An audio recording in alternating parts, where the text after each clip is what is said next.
सनातनी जब कावड़ लेकर आते हैं तो 200-250 किलोमीटर लोग पैदल चलते हैं, शिवलिंग पे जल चढ़ाते हैं। और जब बीच में कोई थूका हुआ भोजन कर लें तो क्या होगा? जब हम वीडियो देखते हैं कि लोग थूक रहे हैं, मूत्र विसर्जन कर रहे हैं, फल और सब्जियों को हम लोग नाले में डाल रहे हैं, उनको धो रहे हैं, मुंह से चाट चाट कर उनको बांट रहे हैं। जब ऐसे वीडियो आते हैं तो कौन व्यक्ति ऐसा होगा जो मूत्र विसर्जन की हुई वस्तु को, ये हमारा तो पदार्थ नहीं है। जब आप मक्का मदीना जाते हो तो सारे नियम फॉलो करते हो, उसमें कौन सा हिंदू आपके नियम में बाधा पहुंचाता है? कावड़ यात्रा विवाद पर देवकीनंदन ठाकुर का बड़ा बयान, प्रशासन के फैसले का किया समर्थन।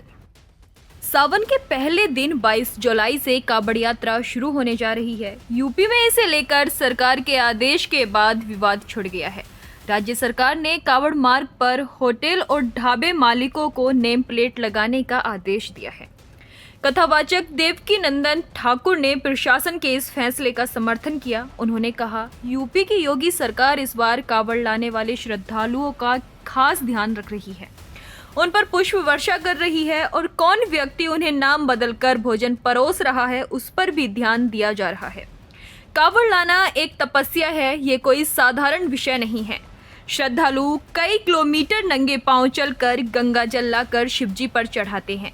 सनातन धर्म में शुद्धता और पवित्रता का विशेष ध्यान रखा जाता है। ऐसे में कोई विशेष समुदाय का व्यक्ति हमारे भगवान के नाम पर ढाबा चलाकर भोजन परोसता है तो ये गलत है।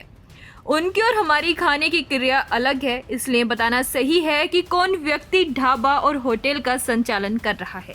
देवकीनंदन ठाकुर ने कहा कि यदि हिंदू मुस्लिम भाई हैं तो उन्हें किसी विशेष समय पर उस मार्ग पर ढाबा या होटल चलाने की क्या जरूरत है। अगर चला भी रहे हैं तो अपना नाम स्पष्ट रूप से लिखना चाहिए।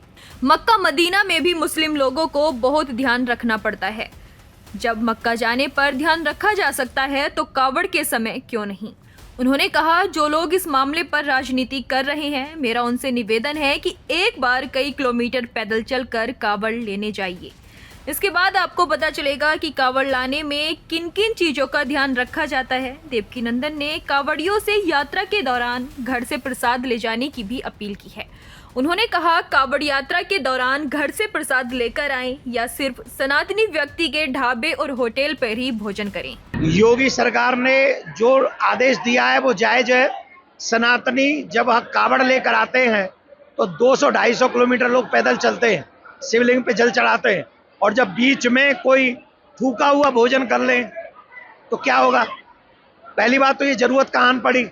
जब हम वीडियो देखते हैं कि लोग थूक रहे हैं, मूत्र विसर्जन कर रहे हैं, फल और सब्जियों को हम लोग नाले में डाल रहे हैं, उनको धो रहे हैं, मुंह से चाट चाट कर उनको बांट रहे हैं। जब ऐसे वीडियो आते हैं तो कौन व्यक्ति ऐसा होगा जो मूत्र विसर्जन की हुई वस्तु को, ये हमारा तो पदार्थ नहीं है। अरे जब आप मक्का मदीना जाते हो तो सारे नियम फॉलो करते हो, उसमें कौन सा हिंदू आपके नियम में बाधा पहुंचाता है? तो जब आप कावड़ यात्रा में नाम बदलकर, भेष बदलकर अपने होटल और भोजन देते हो, इसका मतलब है ये रूप आ जाएगा मारीच वाला, मृग बन गया है नहीं, कालनेम वाला साधु बन गया है नहीं। तो ऐसे ये नियम बहुत जरूरी है। कावड़िया जो लोग हैं उनके व्रत का, उनके नियम का पालन रहे, उनके आहार का शुद्धिकरण। वेद कहते हैं आहार शुद्ध हो, आहार शुद्ध होगा तो पूजा लगेगी। इसके लिए बहुत ज्यादा जरूरी है।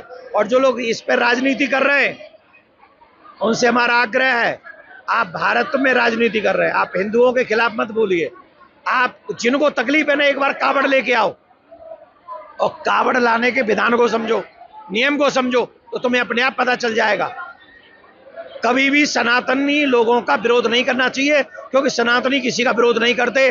धर्मो रक्षति रक्षितः। नहीं, कोई समाज नहीं बटेगा।